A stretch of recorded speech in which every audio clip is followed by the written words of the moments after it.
Before we start, if you're enjoying these conversations, please make sure that you like or subscribe to Cleaning Up. It really helps other people to find us. Cleaning Up is brought to you by the Liebreich Foundation and the Gilardini Foundation.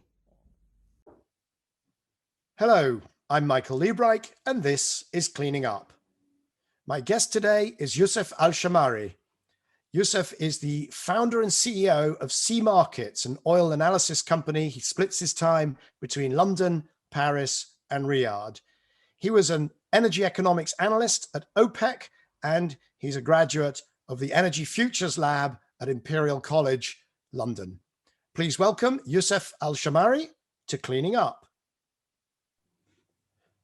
So, Yousef, welcome to Cleaning Up. Thanks for having me, Michael. No, it's a great pleasure. I was trying to remember how long ago it was when we first met here in London. That's just very inspiring to me. I remember we met in winter 2012 at an Energy CEO forum in Imperial College. I was a PhD student at that time, and I was super excited to attend all energy events organized by the college. And one unique thing of being Imperial is that it bring students or research students in contact with current leaders, with current energy leaders. And I was very lucky to attend that event, and where you were speaking along with the CEO of Shell, of GEM, and leading companies. And I remember I asked a question about energy security via dialogue. So, and because there was a lot of talks about energy security at that time, prices of oil were above $100, and perhaps my question was quite kind of interesting. And then you asked me where you're from, and then when I said Saudi Arabia, and then we had very interesting discussion after the event. So I just can't imagine how this all developed until I'm meeting you today. Well, no, that's I recall the event, and I recall meeting and chatting with you afterwards, and you were very thoughtful, and it was just really refreshing to get a view of energy security and perhaps some of these kind of trends in clean energy or in the energy markets overall from somebody who from Saudi Arabia. Obviously, that's a very different energy environment.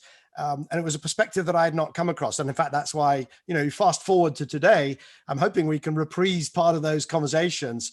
But at the time you were a PhD student, and now you run your own business. Now you are an energy information CEO. Tell us what it is that you do today.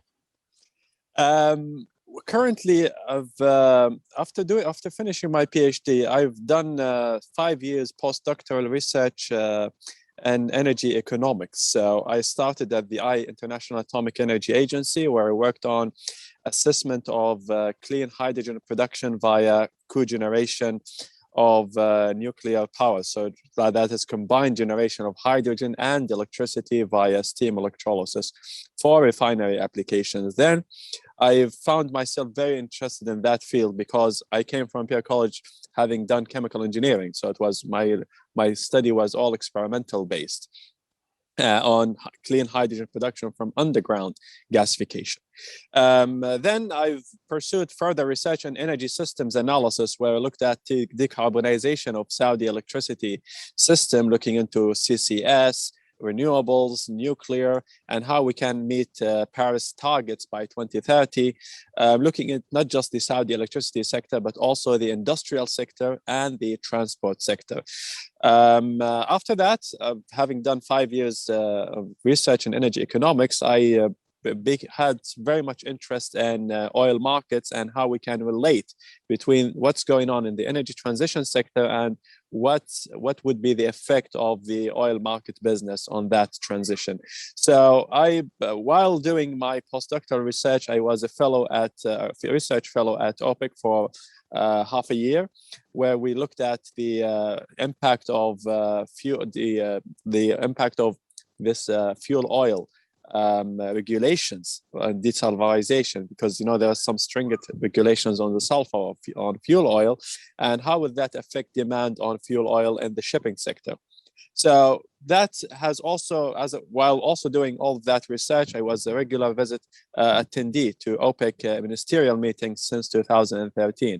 And this has given me, I would believe, a confident experience to start giving consultancy. Of course, before starting my own consultancy, I was an individual consultant to many I would say companies in the UK and in Saudi Arabia.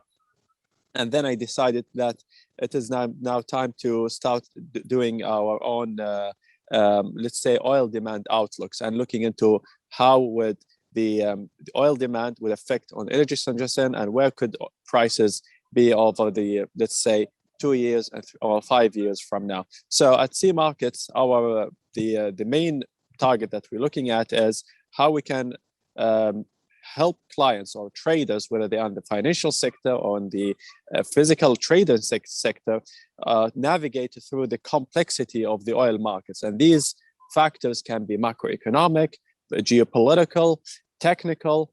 In fact, there's the oil market, I would say it's a multifaceted field that requires all types of disciplines. That is not just economics. Perhaps someone would look at it as only an economist, but in fact, it's a multifaceted sector. And there, where I try to advise traders in that particular market, whether they are oil companies, banks, governments, on where could the market look like in the months or years ahead, and how can they manage the risk. Okay, so but if I summarize that, that's thank you for that. That was actually great to catch up those last, the kind of the arc of your career. But if I summarize it, you started by looking at hydrogen from nuclear, which is they'd call this pink hydrogen. If you look at the kind of color chart of hydrogen, there's the blue hydrogen, gray hydrogen, the way we do it now with unabated fossil fuels. Then there's blue hydrogen. We'll talk about that perhaps in the context of NEOM, where there's a big blue hydrogen. I think it's from NEOM, or at least maybe it's green. Not. A green hydrogen, yes, in NEOM. Which definitely is NEOM's plan, which is hydrogen through electrolysis from renewables, and pink hydrogen, which is hydrogen from nuclear. So you started with the low carbon hydrogen, and then you talked about investigating the economics of CCS and of renewables. But you've moved all the way over to oil. I mean, does everybody who is serving, I'm not sure what your client base is, but does everybody who's serving a largely Saudi client base end up doing oil analysis rather than anything else? Well, to me, the oil sector, those working in the oil research would come from different backgrounds. Even if you look at those working, for example, at Thomson Reuters or IHS or any of these leading consulting firms, they would bring people from engineering, from economics, or even at Bloomberg New Energy Finance. So I would say it's a multidisciplinary field, and as long as because if you wouldn't be able to understand the oil markets, if you don't understand the supply chain, starting. Right. I guess, but Yousef, if I can just restate the question, you could have become Saudi's leading clean energy analyst or company, but you've had to, or you've decided to focus do oil markets on oil. That's well, to me, I haven't been away from oil anyway, because my PhD was all focused on let's say conversion of heavy oil to hydrogen with captured CO2. So I've been in the oil business since my PhD, but after my PhD, my postdoctoral research was focused on energy transition. But even the energy transition that I was looking at was focused on clean hydrocarbon technologies. And this is a big field at Imperial College, because there's a big theme at Imperial now saying clean fossil fuels. And this is a major reason why I was looking at the role of CCS, carbon capture from air, thermolysis, all these new technologies that enable the, let's say, clean use of fossil fuels. Okay, but if I could ask you now to, you talk about the transition. Can I ask you to summarize what is the sort of overall Saudi position or view on the clean energy transition that I've spent nearly 20 years talking about? Is it that don't be silly, it's not happening? Is it it's happening but it's slow? Is it being embraced? Is it being resisted? You know, what is it? Because, you know, and you're speaking to somebody who has never been to Saudi Arabia, and I suspect many of the audience won't have been either. So how is it seen in Saudi? After the talk, I would like to facilitate an invitation to you to visit Saudi Arabia and see the great change. But for now, you've mentioned that 20 years. So this is starting from about 2001. In 2001, I don't think in Saudi Arabia we have thought about energy transition at all. There was minor initiatives on solar energy, but it was on a very limited scale.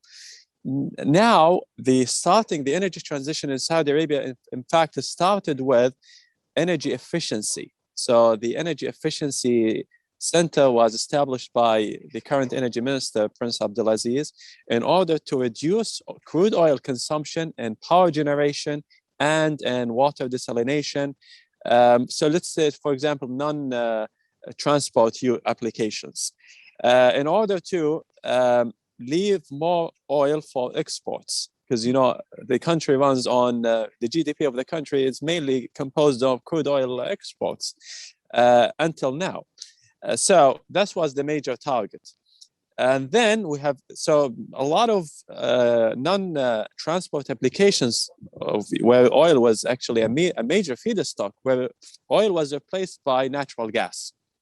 And currently, natural gas makes up more than 50% of local power generation in Saudi Arabia. So, of course, it means that the carbon footprint of power generation in Saudi Arabia has been massively reduced compared to, let's say, to the year 2000 and before.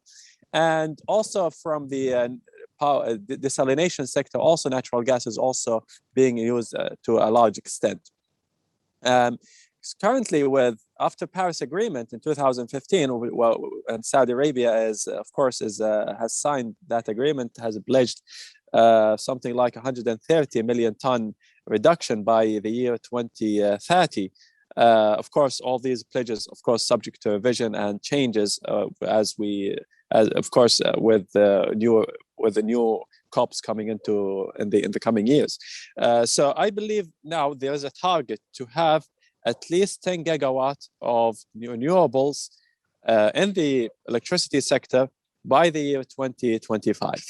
And the target is to take off all the oil that is still being used in power generation, and the power generation will only be composed of natural gas and supplemented by renewables. And renewables here, I'm talking about solar and wind. So we'll have at least let's say 10 gigawatts of capacity from renewables in the power generation sector. We're also interested in renewables for water desalination, but that is still at the early stage of development. It depends really on the technology. Okay, but let me push you on this. Let's come back to the kind of the climate negotiations and so on. But you know, I go back to 2011, 50% of electricity was based on oil, right? That's this kind of the start of that journey that you've just described. 50% of domestic electricity. And of course, because of all the air conditioning and the population growth and people becoming wealthier, yes, that was just going up and up. And there was even I think there was a city group, somebody forecast that Saudi would become an importer of oil in order to fuel, which was a kind of ridiculous, a ridiculous report, because there would be nothing to pay for those imports with. But that's the situation. 50% of electricity was oil. And I actually wrote a piece with Standard Chartered saying, hey, if you used solar power, you could save the oil for exports and it would have a positive net present value. And it was very interesting because the report sank without trace. No Saudi engaged. We got no comment. Nobody said anything. But in May of 2012, it was announced that there would be 41 gigawatts of solar capacity by 2030. So I don't know whether anybody was listening. The problem is that there's just been sort of announcement after announcement after announcement after announcement after announcement, to be honest, since then. And I don't know what the solar power is now currently within Saudi, but it's what I mean, maybe you have the figures, but it's kind of 1 or 2 gigawatts, isn't it? It's still very, very small considering the scale of the economy and the country and the resource. Um, well, I would say the most ambitious renewable energy projects kicked off just recently after 2015. And I would say here, since our current energy minister, Prince Abdulaziz, took office, we've seen a much acceleration in terms of the speed of implementing renewable energy projects. I agree with you. Yes, in the past, when in fact the pace at which solar and renewable energy projects were to be implemented was very, very slow. And that is because let's look at the economics. Crude oil was trading at a high price, and there was no push towards climate change agreements. So I think that could be, let's say, an economic justification into why the implementation of renewable energy project wasn't as fast as it is taking place now. Now, with as you know, because there's expectation of oil demand can peak within 10 or 20 years. It's a big uncertainty. Some companies are even expecting by 2025. So that is a major reason why the speed has been much, much accelerated. With the this smart city announced by the Crown Prince of Saudi Arabia, the world's largest green hydrogen project was announced, which is more than 600 tons of hydrogen to be produced just directly from solar energy. So, and that is, so that clean hydrogen is expected to be exported to be used as a fuel or for various applications, as you know. So right, I believe these are the... But Yousef, let me come back to it. It's always announced, right? So there's, there was this big announcement in 2018 with SoftBank that there would be 200 gigawatts of solar power before the year 2030. The fact is, last year in 2020, no solar power was installed. So for all the acceleration, it's 300 megawatts here and it's a few hundred there and it's a few gigawatts overall. But it's still, if it's going to be these very substantial figures, it doesn't have to be a lot more acceleration than we're really seeing. I think the speed at which it is taking place is just significant, because it's not just by the way, an installment, because even now there has been a deregulation on solar panels. So now we don't just need to install solar panels and supply it to consumers, but now consumers can actually install solar PVs just on their roofs. And this has been a major let's say, reform in the electricity sector in Saudi Arabia. And I believe that would also accelerate the speed at which renewables are taking place. If you go now to the south, to the northwest of the kingdom, you'll also see not just solar, but even wind turbines. Giant wind turbines have already been installed and supplying clean electricity for the local region there. I believe there's something like more than 10,000 houses already to be supplied from wind energy just in the northwest of the Kingdom of Saudi Arabia.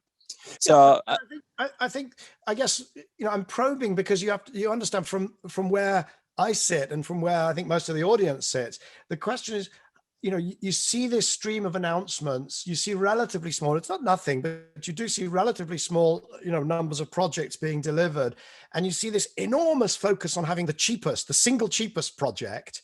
And the question is Saudi Arabia ever really going to become a kind of renewable superpower, as I call it, where you got the cheap solar, you got the cheap wind, but you've got to have tens of gigawatts to move the needle. If it's just, small numbers of projects, then that's not going to kind of change the energy flows in the world. But you're optimistic. You remain optimistic, or well, I am an optimist, absolutely. But I don't think that we we will be like, okay, I'd love that we become an energy superpower or a renewable energy superpower over the 10 years, but certainly the speed has to take place in a, let's say, in a consistent manner. Still, oil is the major source of, or let's say the dominant, let's say, energy player on the global energy mix, expected to be by 10 to 20 years. So Saudi Arabia doesn't want to move away from oil. It wants to make use of all energy resources available within the kingdom. And let's say the targets, if you have seen the 2030 vision, the targets that have been announced by the vision are extremely ambitious.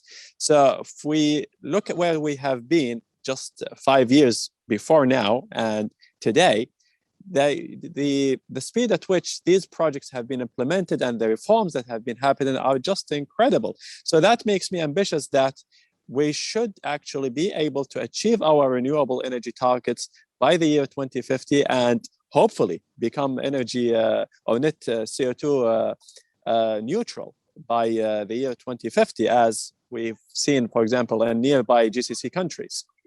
Right, but the target right now is 50% renewable electricity by 2030. Yes, but now, that's coming from. Is that realistic? I mean, you know, at some point, isn't there a credibility issue? Well, you can't base all your power generation on renewables, can you? No, but the official target is 50%. Okay, so I would think that's a realistic target, to have 50% of your electricity coming from renewables. Isn't that I mean, it's already realistic from a sort of engineering perspective, right? Yes, I would argue, but in that, I mean, you've got this fabulous solar resource and you've got the wind resource.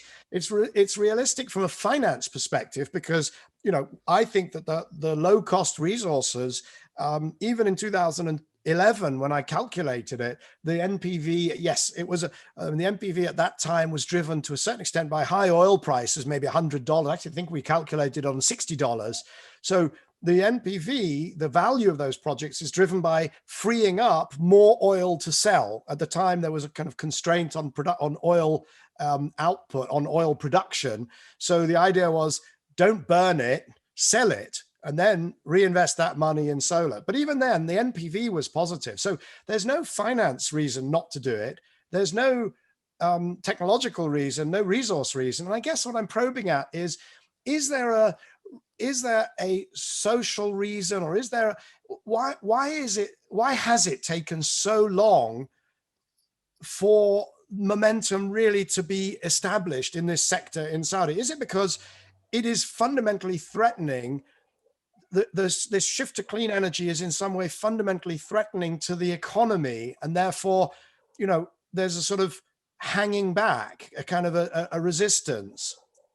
well, I don't think there is any political reasons behind it. But if we think about the energy sector as a whole, I don't think any country would base all of its energy, for security reasons, all its energy mix on only renewables. No country would do that. For example, look at the UK. They're still having perhaps even natural gas as a part of the mix for electricity generation, but certainly clean natural gas, even though they would have interesting wind resources coming from the North Sea. So, well, look, the UK has got nuclear, which, you know, Saudi is also pushing into its mix. But the UK, no, I mean, net zero 2050 would be no natural gas unabated in the generating mix. Yeah. Germany most certainly wants neither nuclear nor natural gas nor coal. But that's not the issue. The issue is really the translation of the announcements and the targets. Even 50% target, I don't argue with the targets. I'm just questioning the momentum. But let's get on to the NEOM and the hydrogen plans, because in a sense that's even more core to the Saudi business model, isn't it? Because it will be selling a fuel, ammonia or hydrogen, around the world. Where do those plans currently sit? How are they coming along? Well, the markets for hydrogen, we've seen the first shipment of blue ammonia going to Japan by Saudi Aramco. So I believe we're going to see green hydrogen coming from NEOM going to markets where hydrogen is being used already as a fuel. That I believe Asia would take would be a major target for that, because they already have some interesting infrastructure. There's already a market relationships developed between Saudi Arabia and Asia. So I believe there we can start. Certainly there is a target even to export to Europe. And we have seen a visit by John Kerry just a couple of weeks ago to the kingdom. And one of the most important topics discussed with the Saudi Crown Prince was the green hydrogen project. So essentially the US wants to look at Saudi Arabia as a hub for green hydrogen generation to be exported globally. Right, but you're an economist, you're an energy economist. Have you looked at the cost of generating power in Japan from the blue ammonia from Saudi or the green hydrogen from Saudi? Because I look at that and I'm very happy. Look, I love pilot projects. I love engineers. I love innovative stuff, but I'm not seeing it just in terms of the transport costs, the production costs for green hydrogen and the transport costs. I mean, when I've looked at hydrogen and ammonia, the only way that you can transport it in a cost-effective way, this isn't oil. This isn't just, room temperature in a ship. This is really complicated stuff to move around. And, it has to be chilled and it has to be compressed and so on. And it adds, it doubles, it triples, it quadruples the cost. So how have you looked at the economics of that? Is this a realistic plan, do you think? Well, I certainly, I think, yes, it is a realistic plan, because if Saudi Arabia can be, I think it is the world's lowest producer of the green hydrogen coming from solar power. So the solar energy that can be generated from Saudi Arabia can be at a record low. I believe it's something like less than 10 cents per kilowatt hour. So it would be yes, it could be at, no, less than $10. Well, it's pushing at the margins of $10 per megawatt hour. So yes, 1 cent per kilowatt hour, yes. So that's solar generation. Yeah. If we want to factor in now the cost of green hydrogen production, I believe it's going to be certainly below $2 per kilogram of hydrogen. Right. So that now we can. In Saudi, surely, Yousef, in Saudi, yes, I agree with that. You can get $2 green hydrogen in Saudi, but the moment you try and export it by anything other than a pipeline, you're going to add $2, $3, $4 per kilo to that price. Well, it will be produced as sold as ammonia. Right. So ammonia is kind of a cheaper way of storing hydrogen. Certainly, it wouldn't be sent as pure hydrogen. That will be converted to ammonia and then shipped. So that makes it cheaper to transport. Yes, I guess I'm still grappling for the economics of that, because the ammonia that's currently made in Saudi, you're making ammonia, you're making fertilizer, that would be using hydrogen at $1 per kilo, possibly even a bit lower than that, because you've got a lot of gas. So now you're talking $2, and then when you export it, let's call it $3. I don't think it's going to reach $3. I apologize, but these are challenges everybody faces around the world. Right? I agree with you, but I don't think it's going to reach $3 from, let's say, from Saudi Arabia to reach Japan, for example.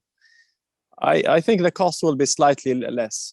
Looking at the project that has already been the experiment that is already done between Aramco and Japan, I'm sure they've sold it at a much competitive price. Well, I'm sure they have, but I'm sure they've also made a loss. Well, I wouldn't think they would go for it if there is no economic gain. Oh, okay. Well, I perhaps would differ, because there's a tremendous PR, to be selling the first blue hydrogen, and the blue hydrogen, the premium or blue ammonia rather, the premium for that is probably not enormous. It's probably not absolutely huge, but somebody has absorbed the cost of removing the carbon and presumably storing it underground. That wasn't free. So almost by definition, there's been a loss, because that cost has been absorbed by somebody. I think what Aramco is doing, so it's a demonstration project, of course. Yeah. They did not say it's like it's like a super large scale project, but all the CO2 that has been captured, Aramco now owns SABIC, so they can easily send it to SABIC to convert it to something else. There is already a demonstration project to convert CO2 to urea. So I believe because the amounts of CO2 that has been captured is not so large, so they can deal with that and can make it into some useful products. Right. But you know, then of course, if you do that, then it still ends up in the atmosphere, and you still get the global warming. So let's come back to the question that I started, and you kind of dodged very nicely. You dodged. I was asking, what is the attitude to the transition, the clean energy shift overall? I mean, you dodged to talk about these marvelous things that Saudi is doing, planning, announcing, and/or doing. But I'm going to remind you of a tweet which somebody sent out in January, and you retweeted it. Therefore, by definition, you now become responsible for this tweet because you retweeted it. You have to. I apologize in advance. But it said the top 5 stories in oil and gas.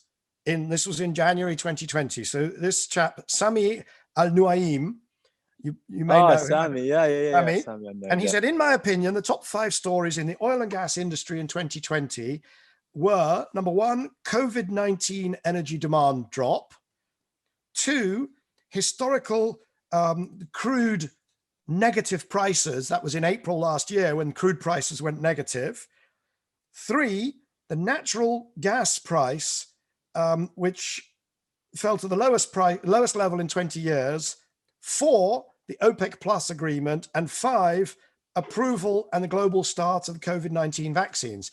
Now, the reason I found that so fascinating is this is 2020, the top stories of 2020, I think he was summarizing at the end of the year. Not one of them related to climate change, to emissions, to any sort of strategic shifts in the global energy mix, not electric vehicles, not the shift from coal to natural gas, which could be a positive. These are all sort of didn't even make the top 5. I believe the person who tweeted that, Dr. Sami Al-Naim, was a former president of the Society of Petroleum Engineers. So perhaps they look at that as something that possibly for the petroleum industry. And they also look at things that has a direct impact on the oil markets. And I believe these are the things that perhaps have had a major impact on driving oil prices: COVID-19, vaccines, the negative prices of WTI.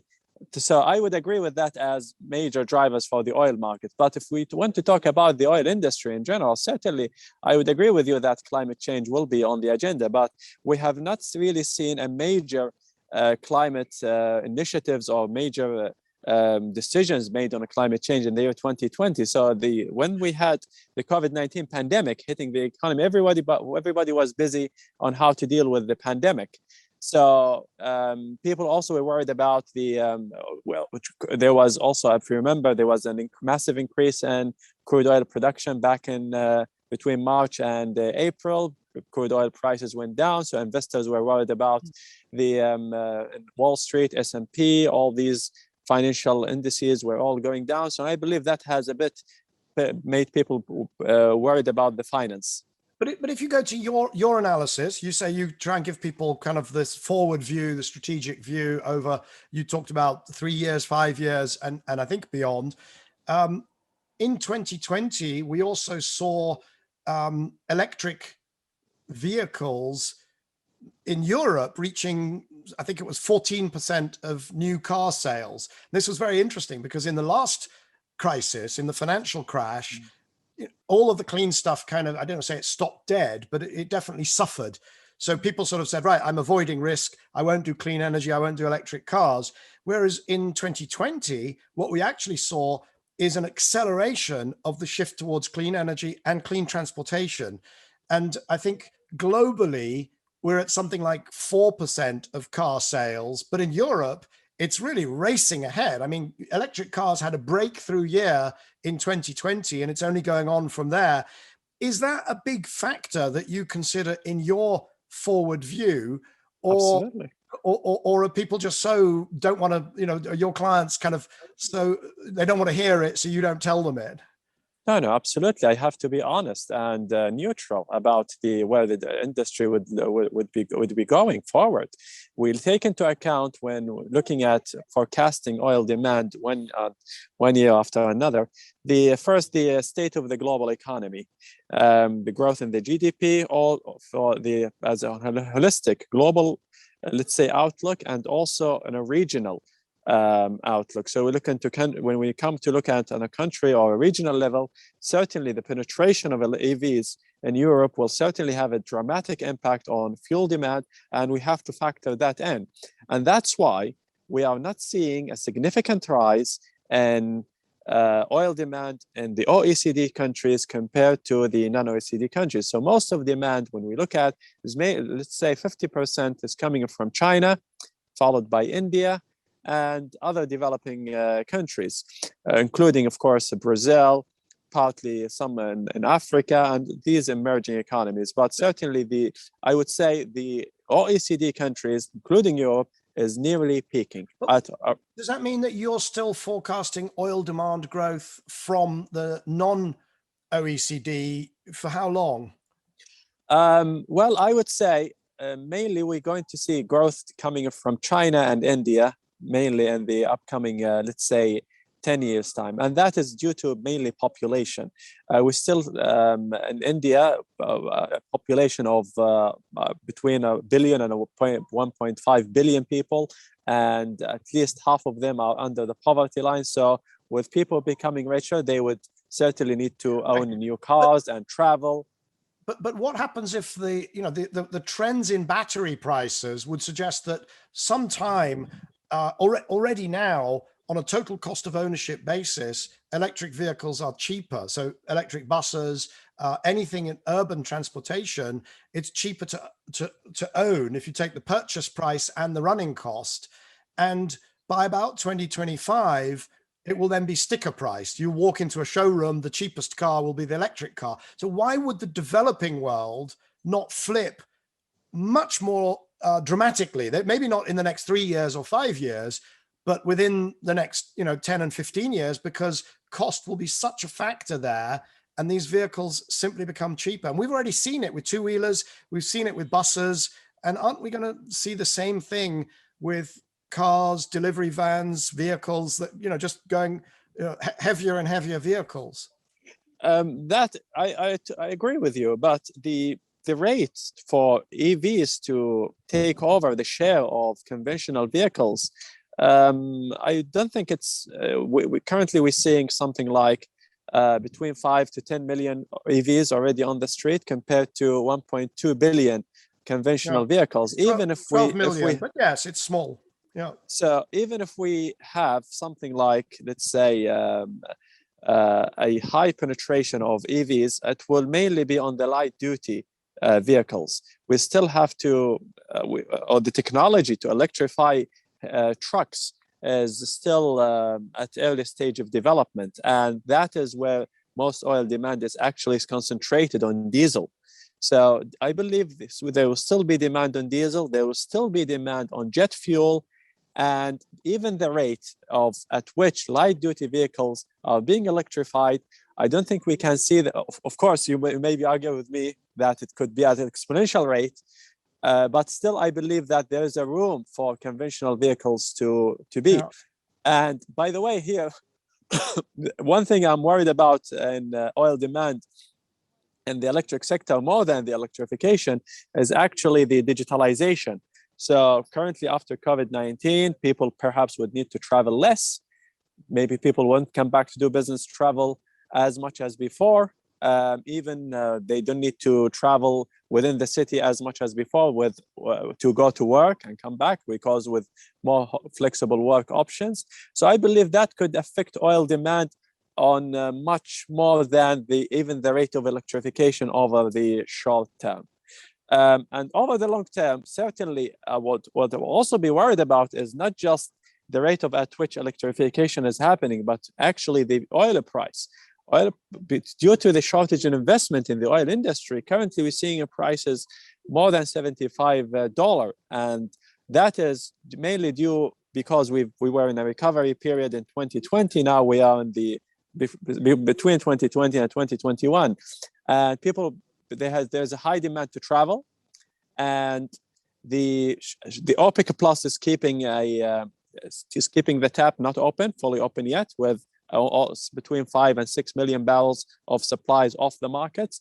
And we see even just yesterday there's a deadlock agreement between Saudi Arabia and Emirates, and that has sent the oil price to over $77. So I believe that will be reflected on fuel prices. And as a result, what can that mean? That possibly would mean more shift towards electric mobility. Nobody wants to pay more than $3 for their conventional cars, because at the end of the day, they will end up paying more for the fuel than if they think about owning an electric vehicle, especially with the reduced mobility options after COVID-19. So I believe these factors will have a higher role to play in moving towards electric mobility in the coming 10 years. I think that's right. And I think the underinvestment at the moment in the oil space is quite worrying. I think we will see a period of a few years of quite high prices. They will, help to shift the demand. I mean, it could be the kind of the last tango, the last hurrah. I suspect not. I suspect we'll see multiple hurrahs in terms of prices bouncing around. But I guess I would, I'm not here to give, advice to anybody, but I would be very careful about assuming that all these transitions are slow, because there are tipping points where things actually, we've seen the system in the UK, or the growth of electric vehicles, first in Norway, and now it's happening in Europe, LED light bulbs, once things become cheaper, boom, a lot of people flip quite quickly. And then of course, cars have got a long life and vehicles have got a long life. So I think we'll do you know what? We'll keep track of this, and you can come back and we'll revisit this discussion in coming years and see who was right, whether it kind of went faster than you thought or slower than I thought. And that'd be good fun. Go ahead. Totally agree. Well, I totally agree. It would be very interesting to see how this energy mix will transform over the next 5 and 10 years. I want to just finish by looking at COP26, the climate negotiations, and get your sense of Saudi's role and position, because it feels to me like there's a change in gear. The world is now talking about net zero. Net zero means, means threatening the export markets for the product, which is the lifeblood of the Saudi economy. It's not the same as saying, well, we ought to cap emissions, we ought to reduce them a bit. This is net zero, and it's arrived on the scene very rapidly. Paris, you could argue, kicked it off. Paris, certainly we heard from Christiana Figueres in one of the early episodes. Paris led to, because there was this focus in Paris on under 2 degrees, Paris led to a report by the IPCC on 1.5 degrees. And then that shocked everyone. So now everybody is focused on net zero, not reducing carbon, but net zero. And that becomes much more threatening for Saudi. What is Saudi's negotiating strategy likely to look like? Saudi Arabia is focusing on circular carbon. So whereby I believe, as I hear from the statements of the Saudi energy ministers and various reports being published, even at Davos 2020, there was an important statement from the Saudi energy minister on what are the solutions being made from Saudi Arabia to tackle climate change. And these solutions would focus on circular carbon, whereby the world uses oil, and that oil, the CO2 being captured from that oil, being used for high value products. So the circular carbon economy is now very much being well invested in the kingdom, and I believe that will be the key strategy to negotiate in COP26. So I believe the kingdom will exhibit its initiatives in circular carbon, and even the research that is being done at KAUST, the Saudi Arabia, let's say, best research institution. Also, solutions being done in NEOM and in green hydrogen, on CO2 capture for enhanced oil recovery. So I believe they would exhibit that as the solution that would enable the world to move on without an economic hurdle of, let's say, an unrealistic fast speed of a transition that could possibly threaten energy security. But let's look at the circular carbon. I mean, if you're looking at oil use in transport, how do you make that circular? How do you take the CO2 out of the tailpipe emissions of a truck, a bus, a car, you know, or any other vehicle? So I understand for the oil that's used in plastics, or for the oil that's, you know, that's a different challenge. But what about transport? Well, the technology is at the early stage of development. So now there are two types of research being done on decarbonizing transport sector. The first one would be to use hydrogen. Yeah. And Saudi Aramco has already established a hydrogen fueling station just near its facilities in Dhahran. So they are interested in hydrogen as a transport fuel. That's one.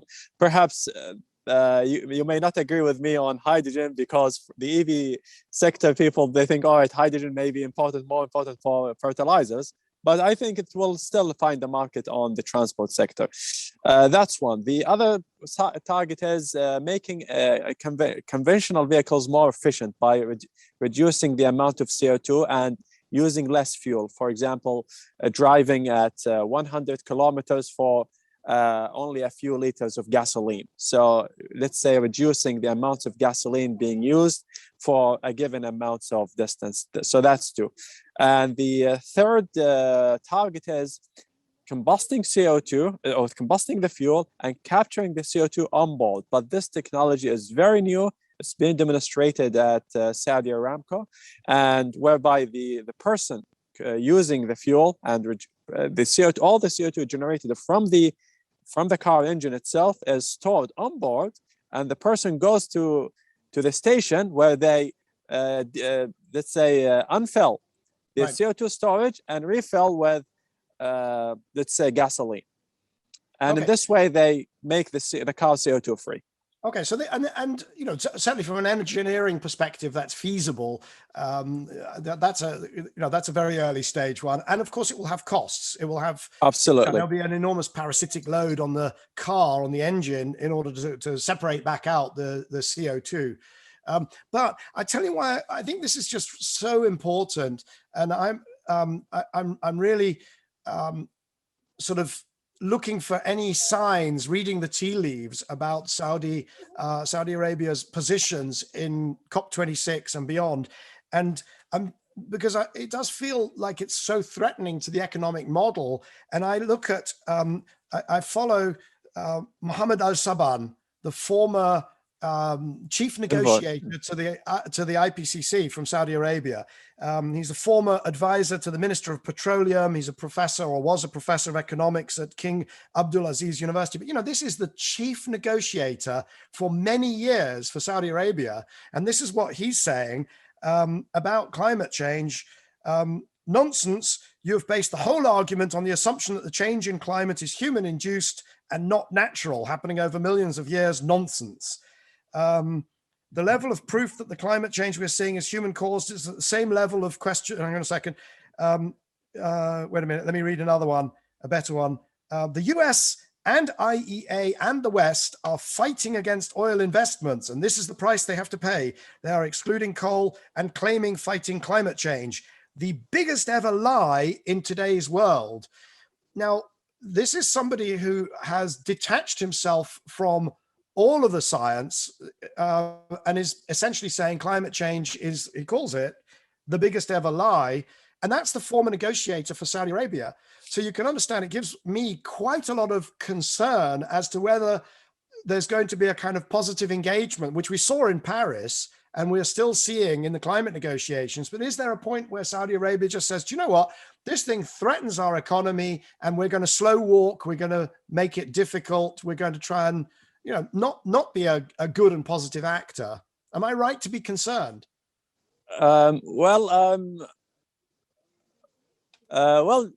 That's very interesting, because Dr. Mohammad Al-Sabban, yes, I agree with you. He was the chief negotiator for climate change for the kingdom back in before, I believe, as the period you mentioned, before COP25.